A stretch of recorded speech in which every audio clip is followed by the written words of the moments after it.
A foreign lady said to the wife of a Spartan commander that the women of Sparta were the only women in the world who could rule men. The Spartan lady replied, "We are the only women who raise men." There are two kinds of impotence. First, when one's penis has lost the ability, and second, when one has to ask permission. In both cases, the result is powerlessness. I will recount dates of incremental powerlessness from around the Anglo-Saxon part of the Western world. Let us see what has been taken from men. The right to common lands given by God. In 1293, Parliament was formed and started the Enclosure Acts. The right to a fair trial.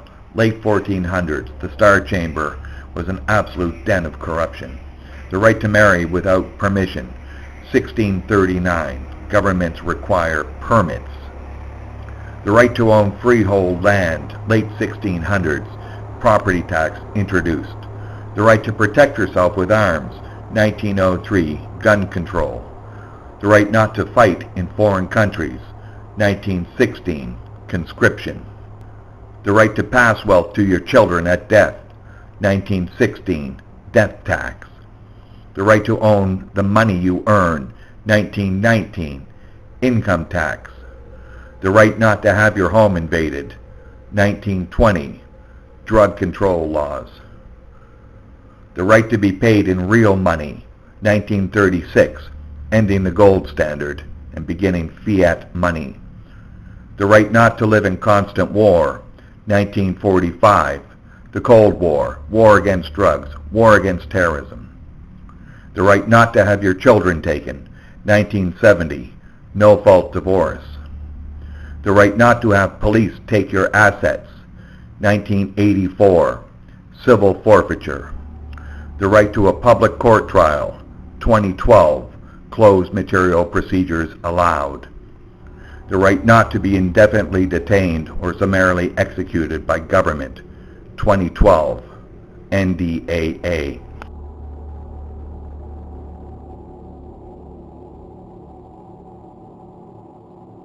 We are the hollow men, we are the stuffed men.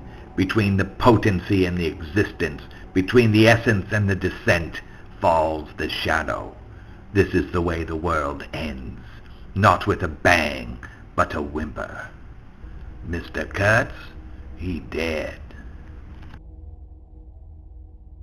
Is it any wonder that women do not wish to stand beside and support a man?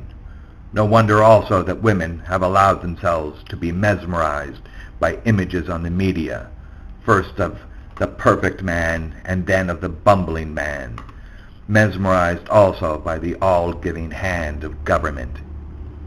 Today, women have been used as the final, all-encompassing weapon against men, given power over men, given encouragement to take what they want from men and leave nothing.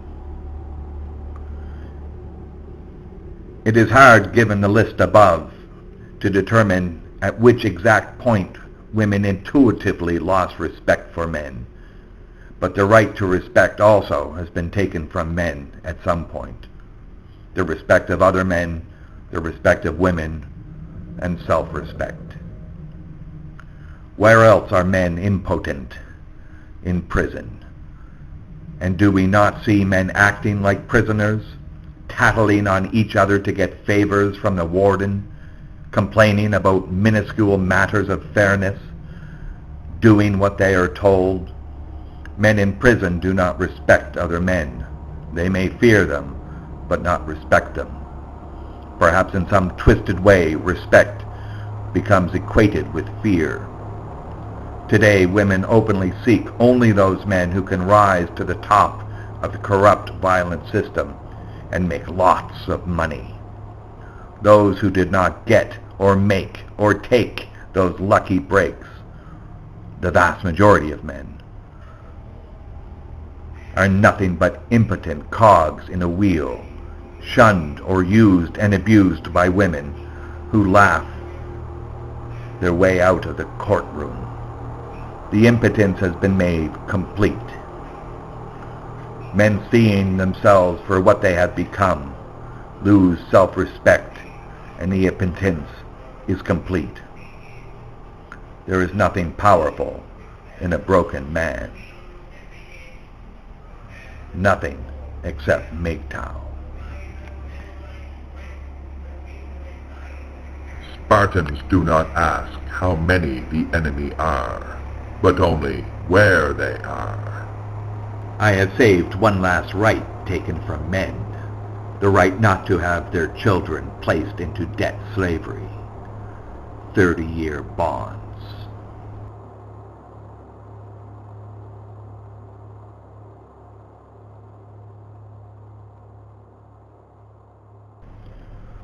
But behind our princely doings, and behind each coup we make, we feel there's something waiting, and we must meet it when we wake. Our towns of wasted honor, our streets of lost delight. How stands the old Lord Warden?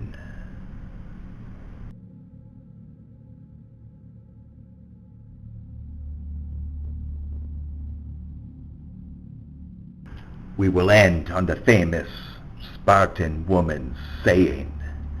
To men going to war she would say, "Come back with your shield, or on it."